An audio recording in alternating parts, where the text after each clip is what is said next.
வணக்கம். நான் சாந்தி வெற்றிவேல். மகாபலி சக்கரவர்த்தி இவரை பத்தி தான் நம்ம இன்னைக்கு பார்க்க போறோம். ஒரு அசுரன் இறந்திருக்கான். அதை கொன்னது மகாவிஷ்ணுன்னு நமக்கு தெரியும். ஆனா மக்கள் கொண்டாடுறது இந்த அசுரனை எதுக்கு? அந்த கதையை தான் நம்ம பார்க்க போறோம்.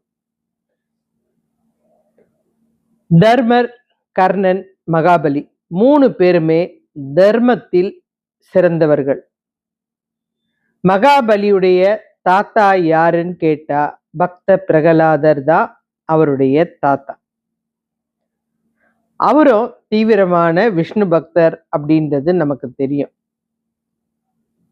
இது பரம்பரை வழியா வந்துடும். அப்படின்னா இப்ப நம்ம என்ன சாமியை கும்பிடணும்னு யோசிக்கவே வேணாம். நம்ம குடும்பத்துல தாத்தாவோ அல்லது அப்பாவோ எந்த கடவுளை கும்பிட்டாங்களோ அது ஆட்டோமேட்டிக்கா நமக்கும் தொடரா வந்துடும்.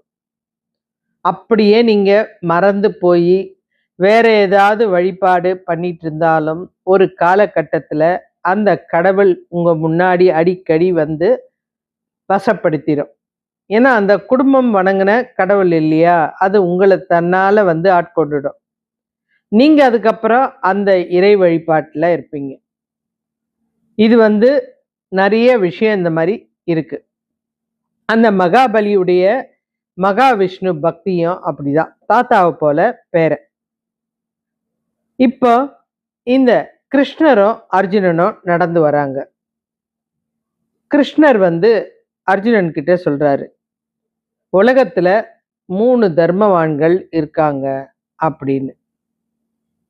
அதெல்லாம் இருக்க முடியாது, எங்க அண்ணன் தான் சிறந்தவர். எப்பவுமே நம்ம பொருள் உயர்ந்ததுன்னு தான் நம்ம போராடுவோம். அது மாதிரி அர்ஜுனன் எங்க அண்ணன் தான் சிறந்தவர். நான் உனக்கு 3 பேரையும் காமிக்கிறேன், யார் சிறந்தவர்கள் நீ சொல்லு அப்படின்னார். முதல்ல எங்க அண்ணனை பார்க்கலாம் அப்படின்னு இந்த அர்ஜுனன் சொன்னதுமே கிருஷ்ணர் நேரா தர்மரை பார்க்க போனாரு, ஒரு அந்தனர் வேஷத்துல. அங்க போயிட்டு இந்த மாதிரி அப்போ ஒரு 10 நாள் தொடர்ச்சியா மழை. அதனால மரங்கள்லாம் ஈரமா இருக்கு. சரியான நேரம் அப்படின்னு நினைச்சிட்டு கிருஷ்ணர் கேட்கிறாரு, அந்தனர் உருவத்துல இருக்கார் இல்லையா, தர்மர் கிட்ட கேட்கிறாரு, அரசே, என்னுடைய மகளுக்கு திருமணம் வச்சிருக்கேன், ரொம்ப நல்லது, என்ன பொருள் வேணுமோ கேளுங்க தரேன் அப்படின்றார். எனக்கு பொருள் எல்லாம் வேணாம், வசதி வாய்ப்பெல்லாம் எனக்கு ஒன்றும் கம்மியா இல்லை, எனக்கு நாளைக்கு யாகம் வளர்க்கறதுக்கு விறகு வேணும், அந்த விறகை மாத்திரம் கொடுத்தா போதும். மழை நேரம், அதுவும் தொடர்ச்சியா 10 நாள், நடுப்புறம் கொஞ்சம் கூட வெயில் இல்லை. இந்த நேரத்துல இவரால எப்படி விறகு கொடுக்க முடியும்? ரொம்ப நேரம் யோசிச்சாரு. இல்லைங்க, நானும் யோசிச்சு பார்க்குறேன், எல்லாமே ஈர விறகாதான் இருக்கு, நான் எப்படி உங்களுக்கு யாகத்துக்கு விறகு கொடுக்க முடியும் அப்படின்னு சொல்லிட்டாரு. பாத்தியா உங்க அண்ணன் எப்படி நடந்தார்? ஆமா, மழையில இருக்கும்போது எப்படி கிடைக்கும்? என்ன கிருஷ்ணா நீ விளையாடுற அப்படின்னு அர்ஜுனன் சொன்னார். சரி வா கர்ணன் கிட்ட போலாம் அப்படின்னாரு. கர்ணன் கிட்ட போறாங்க. கர்ணன் அப்ப அவருடைய அரண்மனையில ஒரு தூண் பக்கத்துல நின்றுட்டு இருக்காரு. இதே வார்த்தைய அங்க போய் கேட்கிறாரு கிருஷ்ணன். எனக்கு விறகுதான் வேணும் அப்படின்னு சொன்னதுமே அவர் அந்த தூண்ல கை வச்சிருக்காரு. அந்த கைய எடுத்துட்டு அந்த தூணை பேத்து அவர் கையில கொடுத்துட்டு, இதை உடைச்சி விறகா பயன்படுத்திக்குங்க அப்படின்னு சொல்லிட்டாரு. பாத்தியா, உங்க அண்ணனை விட இவன் தான் சிறந்தவன் அப்படின்னு சொல்றாரு கிருஷ்ணர். அதெல்லாம் கிடையாது, இவன் விளம்பரத்துக்காக பண்றான், அதனால இதெல்லாம் நான் ஒத்துக்க முடியாது. சரி, இந்த முறை நம்ம அரசனையே பார்க்க தேவையில்லை, வா வேற ஊருக்கு போலாம் அப்படின்னு வேற ஊருக்கு போறாங்க. ஏன்னா இவன் அவங்க அண்ணன் மேல பக்தி அர்ஜுனனுக்கு, அதனால எந்த இடத்துலயும் அண்ணனை விட்டு கொடுக்க முடியாது. இவங்க போறது புது நாடு. அந்த நாட்டுல இவங்க நடைப்பயணமா போனதுனால பசி அதிகமா இருந்தது. ஒரு வீட்டு கதவை தட்டினாங்க. அம்மா பசிக்குது, ஏதாவது கொஞ்சம் குடிக்க தண்ணி கொஞ்சம் கொடுங்க போதும் அப்படின்னு கேட்குறாங்க. அந்த கதவு திறந்து வெளியில வந்திருக்கிறது யாருன்னு கூட பார்க்காம ஒரு கை மாத்திரம் வெளியில வருது. தங்க பாத்திரத்துல பால் கொடுக்குறாங்க. அதை பார்த்ததுமே இவங்களுக்கு ஆச்சரியம் தாங்க முடியல. இது என்ன இது? இது வரைக்கும் நம்ம பார்க்காத வித்தியாசமா இருக்குது. தங்க பாத்திரத்துல பாலை கொடுத்துருக்காங்களே, தண்ணி தானே கேட்டோம் அப்படின்னு அந்த பாலை குடிச்சிட்டு, நம்ம ஒருவேளை கொஞ்சம் திருடனா இருந்தா இந்த பாத்திரத்தை எடுத்துட்டு ஓடலாம். ஆனா இவங்க எந்த நம்பிக்கையில கொடுத்தாங்கன்னு தெரியலையே அப்படின்னு திரும்பவும் கதவு தட்டி, இந்த பாத்திரத்தை எடுத்து பத்திரமா உள்ள வைங்கம்மா, இது தங்க பாத்திரம் அப்படின்னு. தெரிஞ்சுதான்ப்பா கொடுத்தேன், நாங்க கொடுத்ததை திரும்பி வாங்க மாட்டோம், எங்க மன்னருக்கு அது பிடிக்காது, எடுத்துட்டு போயிடுங்க. ஒரு மன்னர் தர்மம் பண்ணலாம், ஆனா மக்கள் பண்றாங்கன்னா இது ரொம்ப ஆச்சரியமான விஷயம். ஏன்னா அந்த நாட்டை ஆட்சி செய்யறது மகாபலி சக்கரவர்த்தி. இவர் அசுர குலத்துல பிறந்தவர், எல்லா போர்களையும் தெரிஞ்சுக்கிட்டவர். தேவர்கள் எல்லாருமே பிரகஸ்பதி கிட்ட தங்களுடைய தற்காப்பு கலை, அரசியல் பயிற்சி, எல்லா பயிற்சியும், வேதங்கள், மந்திரங்கள் எல்லாத்தையும் அவர்கிட்ட கத்துக்கிட்டாங்க. அசுரர்கள் எல்லாம் சுக்கராச்சாரியர்கிட்ட தான் கத்துப்பாங்க. அசுரர்கள் குருன்னா சுக்கராச்சாரியார் தான், அவர்கிட்ட கத்துக்கிட்டாங்க. இவரும் அப்படிதான் இந்த சுக்கராச்சாரியர்கிட்ட கத்துக்கிட்டாரு. இவர் இன்னும் பிரகலாதனுடைய பேரன் அப்படின்றதுனால மகாவிஷ்ணு மேல ரொம்ப பக்தி. சில விஷயங்களை அந்த அசுர குரு சொல்லி கொடுத்தா கூட இவர் அதெல்லாம் கேட்க மாட்டாரு. மக்களை கொடுமைப்படுத்த பிடிக்காது. மக்கள் எல்லாரும் ஒத்துமையா சந்தோஷமா இருக்கணும். ஒரு அசுரனுக்கு எவ்வளவு நல்ல குணம் பாருங்க. ஏன்னா நம்ம இது வரைக்கும் அசுரன்னா கெட்டவன் தான் நினைச்சோம். ஆனா இவர் நல்லவர். மக்கள் ஒத்துமையா இருக்கணும். ஏழை பணக்காரன் அப்படின்ற வித்தியாசம்தான் அவனை பிரிக்கும். அந்த வித்தியாசமே நம்ம நாட்டில் இருக்கக்கூடாது. எல்லாருமே வசதியா தான் இருக்கணும். நம்ம நாட்டை நம்பி வெளியூர்ல இருந்து யாராவது வந்தா கூட அவங்களையும் வசதியாக்க ஏதாவது ஒன்று தானம் கொடுத்து தான் அனுப்பணும். அதை தான் இந்த மக்கள் செய்கிறாங்க. அதுக்கு உங்களுக்கு என்ன பொருள் வேணும்னாலும் நான் யாகம் பண்ணுவேன், பூஜை பண்ணுவேன். அந்த மாதிரி நேரத்தில் உங்களுடைய தேவையை கேட்டு வாங்கிட்டு போயிட்டே இருங்க. பணம் இல்லைன்னு கவலைப்படாதீங்க. இதெல்லாம் அந்த நாட்டு மன்னனுடைய ஒரு சக்தி வாய்ந்த விஷயம். ஒரு நாட்டு மக்களையே தானம் கொடுக்குற அளவுக்கு வளர்க்குறாருன்னா இந்த 2 பேரை விட இவர் மிக சிறந்த தனவான் அப்படின்னு சொல்லலாம், தனவீரன் அப்படின்னு சொல்லலாம். இவங்க இந்த மன்னரை பார்க்க போறாங்க. மன்னரை பார்க்கும்போது மன்னர்கிட்ட சொல்றாங்க, உங்களுடைய பெருமைகளை வர்ற வழியில தெரிஞ்சுக்கிட்டோம். உங்களை மாதிரி சிறந்த மன்னரை நான் பார்த்ததில்ல அப்படின்னு பேசும்போது, நீங்க சொல்றது தப்பு. என்னை விட சிறந்த ஒரு தர்மவான் இந்த உலகத்துல இருக்காரு. அவர்தான் தர்மர். அந்த தன்னடக்கம் எந்த அளவுக்கு இருக்குது பாருங்க. இவங்க நிர்ணயிச்சது அர்ஜுனன் கூட ஒத்துக்கிட்டாரு, நீ சொன்னது உண்மைதான் கிருஷ்ணா அப்படின்னு. ஆனா இந்த இடத்துல இவ்வளோ பெரிய தர்மவான் சுலபமா என்னை விட உயர்ந்தவர் தர்மர் தான் அப்படின்னு சொல்லிட்டாரு.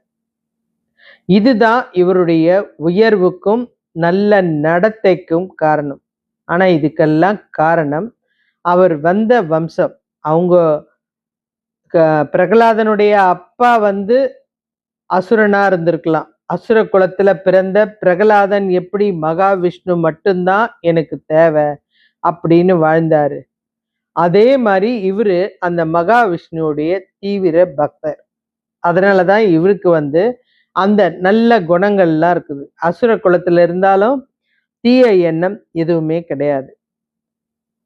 இந்திரன் இவருடைய திறமை மேல அலட்சியப்படுத்தும் போது ஒரு முறை கோபம் வந்துருச்சு இவருக்கு. ஏன்னா கோபம் வராத மனுஷனே கிடையாது. நல்ல மனுஷனுக்கு கூட சில நேரத்துல கோபம் வந்துடும். நேரா இந்திரனை போய் தாக்கி அவனுடைய அரசாட்சியை கைப்பற்றிட்டாரு இந்த மகாபலி. அவ்வளவு சக்தி. இந்திரனுக்கு பதவி வேணும், இந்திரனுடைய அந்த இந்திரலோகம் வேணும்னா அசுவமேதா யாகம் பண்ணணும். ஒரு 100 அசுவமேதா யாகமாவது செய்யணும். ஆனா இவரு தன்னுடைய திறமையால வென்றுட்டார். இத பார்த்த அந்த இந்திரனுடைய அம்மா அதிதிக்கு வருத்தம் ஆயிடுச்சு. மகாவிஷ்ணுவை நோக்கி தவம் செய்றாங்க. தவம் செஞ்சு என் பிள்ளையோட இந்த தேவலோகத்தை வாங்கி கொடுங்க.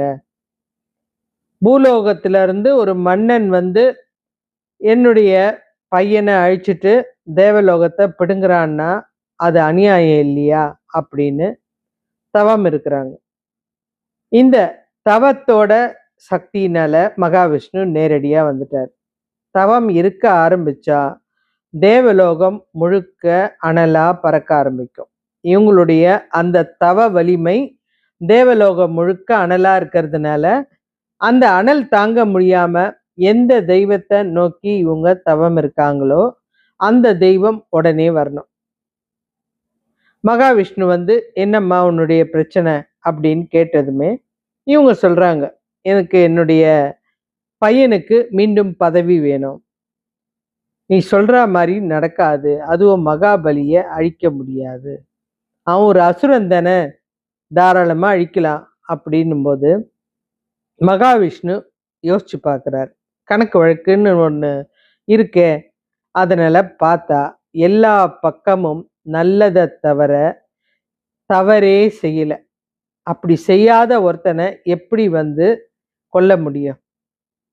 சரி, என்ன பண்றது? இந்த அம்மாக்கு அவங்க சொன்னதை செய்யலைன்னா திரும்பவும் தவத்துல உட்கார்ந்தா நம்ம திரும்பி வரம் கொடுத்து தான் ஆகணும். மகாபலியை கண்காணிக்க ஆரம்பிச்சாரு. அவன் ஒரு பெரிய யாகம் பண்றான். இந்த யாகத்து மூலியமா மக்களுக்கு ஒரு அறிக்கையை விடுறான். நான் யாகம் தொடங்கிட்டேன், இந்த யாகம் முடிகிற வரைக்கும் நீங்க என்ன கேட்டாலும் நான் அதை உங்களுக்கு கொடுப்பேன். இது வந்து மகாவிஷ்ணு மேல ஆணை அப்படின்னு சொல்லிட்டாரு. உடனே குரு, இவருடைய குரு யாரு, சுக்கராச்சாரியார் வந்துட்டாரு. மகாபலி, நீயே எதுக்கு தேவையில்லாம எல்லாருக்கும் வரத்தை கொடுக்குற? அதெல்லாம் தேவையில்லை. நீ பாட்னு யாகம் பண்ணிட்டு வர்றவங்க போறவங்களுக்கு தான தர்மம் சுயமா பண்ணு. நீங்க கேட்கறத கொடுப்பேன்னா நாளைக்கு எது ஒன்னாலும் கேட்கலாமே, அதை பத்தி கவலையே கிடையாது. மக்கள் சந்தோஷமா இருந்தா போதும். அவங்க என்ன கேட்குறாங்களோ கொடுத்துட்டு போக போறேன். அவங்களுக்கு விருப்பம் இருந்தா என்ன ஆட்சி பண்ண சொல்லட்டும், பண்றேன். வேண்டான்னா போக போறேன். இது ஒன்றும் பெரிய விஷயம் இல்லை குருவே அப்படின்னு அலட்சியமா சொல்லிட்டான். இவன் தவத்துல இருக்கிறான். தினமும் அந்த யாகம் நடந்துகிட்டே இருக்குது. மக்கள் வரிசையா வந்து தங்களுடைய தேவைகளை நிவர்த்தி செஞ்சுக்கிட்டு போறாங்க. இதெல்லாம் பார்க்க கண்கொள்ளா காட்சியா இருக்குது. மகாவிஷ்ணுக்கு இந்த நேரம் இவனை போய் பார்க்கணும் அப்படின்னு ஒரு ஆசை. உடனே அவரு அப்படியே வந்துட்டாருன்னா அது பிரச்சனை ஆயிடும். மகாவிஷ்ணு அங்க வர முடியாது. ஏன்னா இந்த பக்தனை வந்து மகாவிஷ்ணுக்கு ரொம்ப பிடிக்கும். அதனால அவர் ஒரு வாமன அவதாரம், சின்ன பையன் அவதாரம் எடுத்துக்கிட்டு நேரா இந்த மகாபலியை பார்க்க கிளம்பி வராரு. மகாவிஷ்ணு நேரா வந்ததுமே அந்த யாகம் முடியறதுக்கும் சரியா இருந்தது. என்னப்பா வேணும் உனக்கு? என்ன கேட்டாலும் தரேன், இது மகாவிஷ்ணு மேல ஆணை அப்படின்ட்டார். எனக்கு 3 அடி நிலம் வேணும். 3 அடி நிலமா? நீயே குட்டி பையன், சின்னவனா இருக்க, நீ வந்து அளந்தா கூட நீ உட்கார்ற இடம் கூட கிடைக்காது. 3 அடி நிலம் கேட்டா போதுமா? நான் உனக்கு வேணா ஒரு நாடு தரேன், கிராமம் தரேன் அப்படின்னு சொல்லும்போது, நான் கேட்டதை மாத்திரம் செய்யுங்க அப்படின்னு அந்த வாமன அவதாரத்துல இருக்கிற மகாவிஷ்ணு சொல்றாரு. இந்த நேரம் டக்குன்னு வந்து சுக்கராச்சாரியாருக்கு புரிஞ்சிருச்சு. வந்திருக்கிறது நம்ம மகாவிஷ்ணு தான், அதனால தான் ஆணித்தரமா பேசுறாரு அப்படின்னு உடனே மகாபலி காதுல ரகசியமா சொல்றாரு. வேணாம் வேணாம், அவன் கேட்குற அந்த 3 அடி நிலம் கொடுக்காத, இது ஏதோ சூழ்ச்சி. குருவே, நான் வாக்கு கொடுத்தா மீற மாட்டேன். என்ன கேட்டாலும் கொடுத்து தான் தீருவேன். இந்த நாடே வேணும், இல்லை என்ன வேணும்னு கேட்டாலும் கொடுத்து தான் தீருவேன். வாக்கு மீற மாட்டேன்னு உங்களுக்கு தெரியாதா? நான் தானம் செய்கிறேன், இல்லைன்னு சொல்ல, ஆனால் வாக்கும் மீற மாட்டேன் அப்படின்னு சொன்னதுமே சுக்கராச்சாரியார் சொல்றாரு, இதுக்கு மேலே நான் தடுக்க முடியாது. அதுவும் என் மகாவிஷ்ணு மேலே சத்தியம் பண்ணியிருக்கேன், அவரை மீறி நான் எதுவும் செய்ய மாட்டேன். அந்த பையனை பார்க்குறாரு. உனக்கு தேவையான 3 அடி நிலத்தை நீயே எடுத்துக்கலாம் அப்படின்றார். உடனே அவர் பிரம்மாண்ட விஸ்வரூபம் எடுக்கிறாரு. திருவிக்கிரமன் ரூபம், அதாவது உயரமான ரூபம், பெரிய உருவம். ஒரு காலை எடுத்து பூமி மேல வைக்கிறாரு. ஒரு அடி முடிஞ்சு போச்சு, அடுத்த அடி அப்படின்னு சொல்லிட்டு ஆகாயத்து மேல வைக்கிறாரு. 2வது அடியும் முடிஞ்சு போச்சு, 3வது அடி எனக்கு வேணுமே அப்படின்னு கேட்கிறாரு. அடியேன் இருக்க கவலைப்பட தேவையே கிடையாது அப்படின்னு சொல்லிட்டு தலை குனிஞ்சு என்னுடைய தலையில வைங்க, உங்க 3வது அடிய கால் பாதத்தை என்னுடைய தலையில வைங்க, அந்த பாக்கியம் எனக்கு வேணும் அப்படின்னு இந்த மன்னர் தலை குனிஞ்சு நிற்கிறார். இந்த மகாவிஷ்ணு அவருடைய தலையில காலை வச்சதுமே அப்படியே பூமிக்குள்ள போயிட்டார். இது அசுரனை அழிக்கல, அரசன், அதாவது அந்த அசுரனுடைய புகழ உலகுக்கு தெரிவிக்கிறதுக்காக மகாவிஷ்ணு செஞ்ச ஒரு சூழ்ச்சி. பாதாள லோகத்து அரசனா அவனை மாத்திட்டாரு. காலை வச்சு ஆசிர்வதிச்சு அவனை பாதாள லோகத்து அரசனா மாத்திட்டாரு. எவ்வளோ பெரிய பதவி ஒருத்தன் கேட்காமலேயே கிடைக்குதுன்னா அவன் எவ்வளோ தெய்வ பக்தி மிகுந்தவனா இருப்பான். அதையும் இல்லாம இன்னொரு விஷயமும் கேட்டார். உனக்கு ஏதாவது சந்தோஷம், ஆசிர்வாதம் ஏதாவது தேவையா? இதுக்கு மேல எனக்கு என்ன வேணும்? இந்த நாளை நான் என்னுடைய நாட்டு மக்களோட கொண்டாட விரும்புகிறேன், தனியா இல்லை, என்ன நம்பி வாழற இந்த நாட்டு மக்களோட கலந்து கொண்டாட விரும்புகிறேன். அன்னைக்கு ஒரு நாள், அதாவது வருஷத்துல ஒரு நாள் மட்டும் நான் மேலே இந்த மக்களை பார்க்கணும், அதுக்கப்புறம் நான் போய் பாதாளத்தை ஆட்சி பண்றேன் அப்படின்னு சொல்லிட்டார். அப்படி அவரு மேலே வந்த அந்த நாள் தான் திருவோணம்.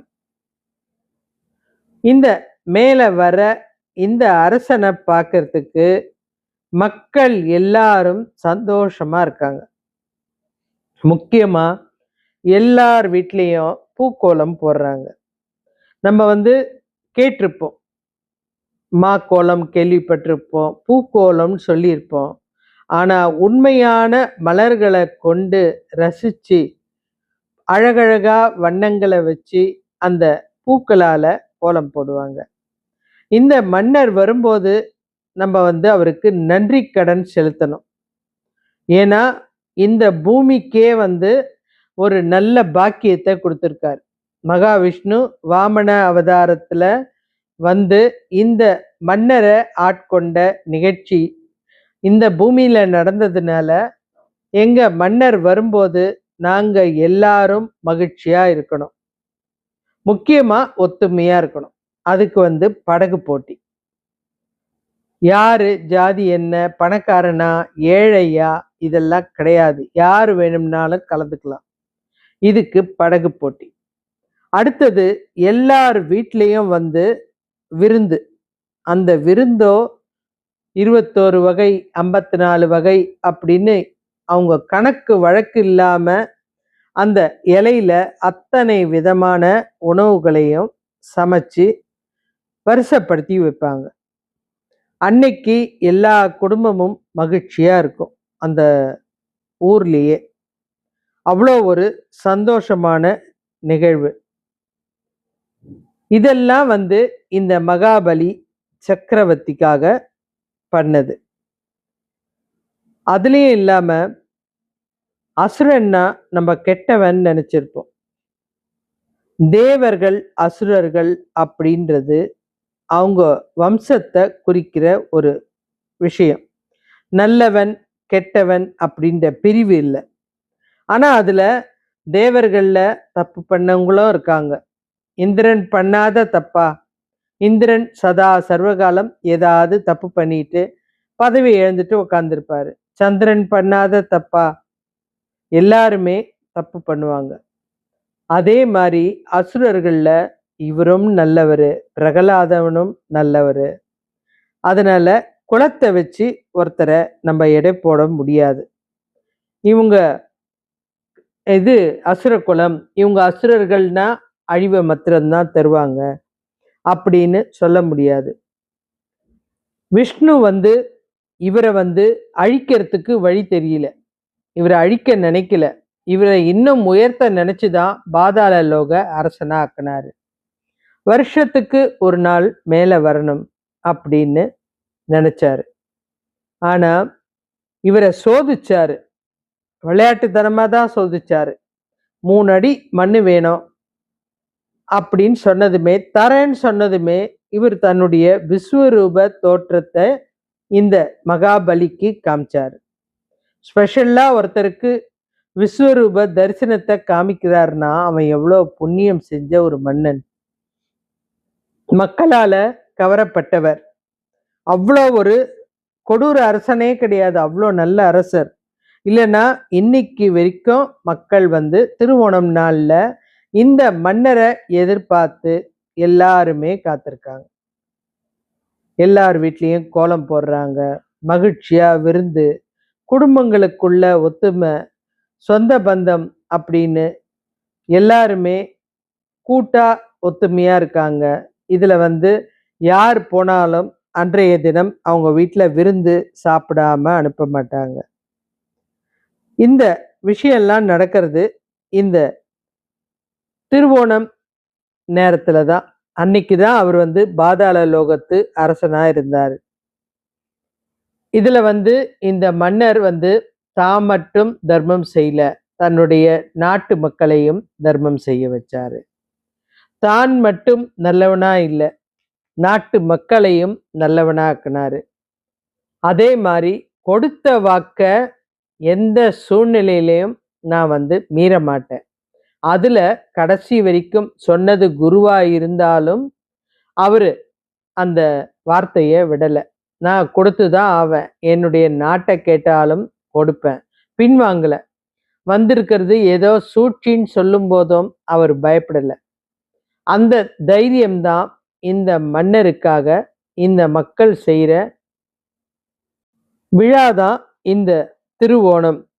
அன்னைக்குதான் இந்த மன்னர் வந்து அந்த பாதாள லோகத்துல இருந்து வந்து மக்களை தரிசிக்கிற திருவிழா. அதனாலதான் மக்கள் எல்லாரும் சந்தோஷமா திருவோணம் கொண்டாடுறாங்க.